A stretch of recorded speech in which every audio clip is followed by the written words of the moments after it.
자, 영어는 반복을 통해서 배우죠.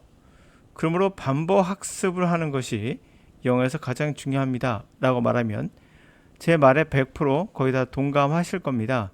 사실 이 반복 훈련이란 말은 스키너 교수라는 동물 행동주의 학자가 나왔던 그 방법을 그대로 적용했다 볼 수 있습니다. 자, 이것은 사실 비과학적 방법입니다. 바로 스키너 교수 자체가 과학적이지 못한 방법이에요. 그래서 여러분이 하고 있는 여는 발음, 패턴 학습 또는 단어 암기, 문법, 구문, 끊어 읽기 이런 것들은 전부 다 전형적인 비과학적 특성을 가지고 있어요. 자, 왜 제가 비과학적이라고 말하는 걸까요? 스키너 교수 자체가 동물이 행동하는 대로 그대로 보고 그대로 결론을 내렸기 때문에 보이는 대로 했다는 얘기죠. 그 이유는 과학의 전형적인 속성이 있어요. 존 베프티스 페린이라는 노벨 수상자였던 이분은 이렇게 말합니다. Goal, 과학의 목표는 discover simple invisible, 보이지 않는, 심플한 보이지 않는 것을 찾아내는 거예요. 복잡하게 보이는 그 이면에 있는 정말 보이지 않는 걸 찾는 겁니다. 그래서 위의 방식들은 그냥 보이는 문장을 봐. 그러니까 얘는 주어고 얘는 동사고 얘는 목적어야. 보이는 대로 보는 거죠. 들리는 대로 들어. 이게 여는 발음이죠. 소리를 그대로 따라하는 겁니다. 뭐 이런 것들.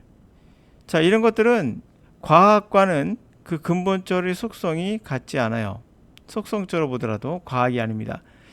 예를 들어서 또 하나는 노암 촘스키는 이런 말 했죠. 우리 인간은 기본적으로 과학을 하도록 되어 있지는 않아요. 우리 인간은 기본적으로 숨어있는 보이지 않는 것을 보도록 되어 있지 않아요. 그래서 20세기에는 보이는 대로 들리는 대로가 과학적이라고 생각을 했었어요. 그러나 이것은 과학이 아닌 거죠. 유사과학이 그런 의미를 띠고 있습니다. 태양이 지구를 돌아요. 지구가 태양을 돌아요. 분명 태양이 지구를 돈다고 우리는 보고 있습니다. 그대로 믿으면 안 되는 거죠. 보이지 않는 사실을 배워야 돼요. 자, 그렇다면 몰입교육이 가장 좋은 방법이지만 몰입교육이 바로 우리가 알고 있는 모든 규칙을 다 깬 거예요. 첫 번째는 문장의 구조 몰라 그냥 해 라는 뜻이기 때문에 할 수 있는 여러 가지 보이지 않는 인간의 능력을 살펴보니 역시 인간은 몰입교육이 가장 좋은 방법인 건 맞아요. 그런데 실현이 힘들죠. 돈이 굉장히 많이 드는 그러한 일입니다. 아니면 이사를 가거나 기타 등등등. 그래서 영어 강사가 할 일은 차선의 방법을 찾아야 하는 거죠. 그것도 과학에 기초한 방법이어야 해요. 제가 하는 방법이 바로 여기에 속하는 건데요. 과학적으로 단어의 정의는 아무도 모릅니다. 그러므로 여러분들은 사전을 뒤져봐야 정의는 알 수가 없어요. 그 용례만이 나오는 거죠. 단지 정의를 알 수 있는 힌트 정도. 그래서 단어를 암기해봐야 소용없다고 제가 말씀드리고 있는 거예요. 그렇다고 단어를 암기한다는 것은 과학적인 거냐? 비과학적인 방법들이에요.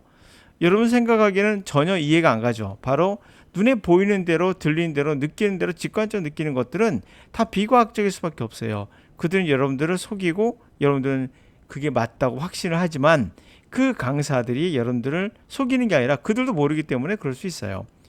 자, 문장의 구조나 규칙은 없다는 거. 두 번째.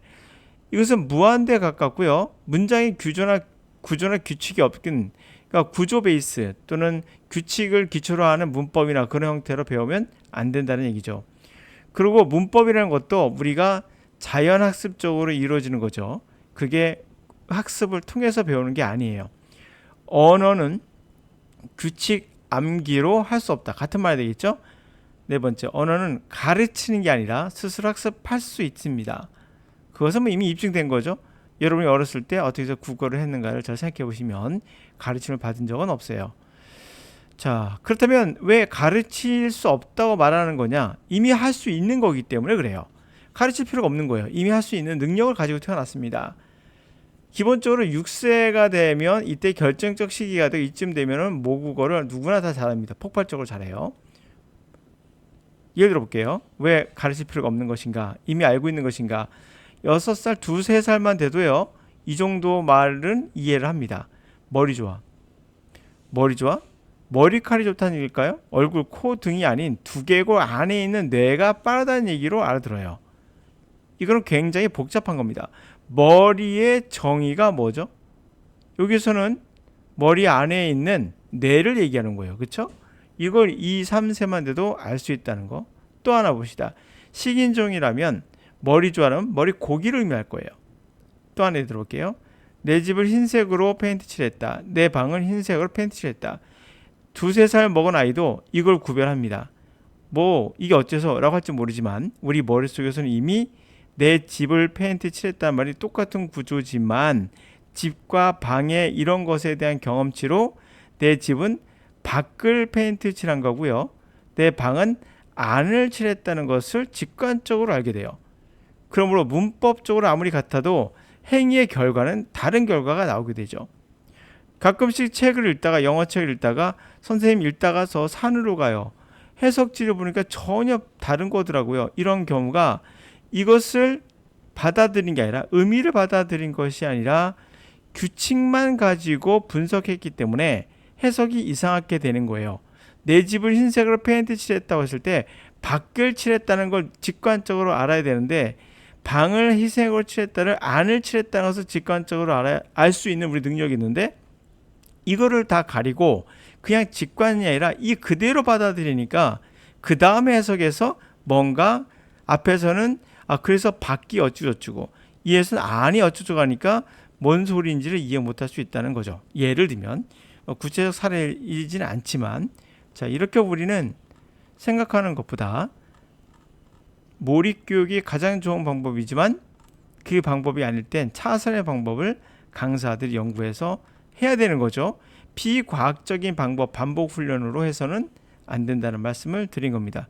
왜 비과학적인가? 말씀드린 대로 과학적인 거 비과학적의 차이는 아주 간단한 속성을 갖고 있다고 했죠. 눈에 보이는 대로 해석하는 거.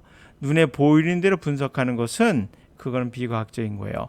소리가 들리는 대로 공부하는 거 이것도 비과학적인 방법입니다. 기원전 지금부터 1000년 이상 된 방법들이에요. 전부 다. 왜? 그 당시에는 저게 과학적이라고 생각을 했거든요. 보이는 대로.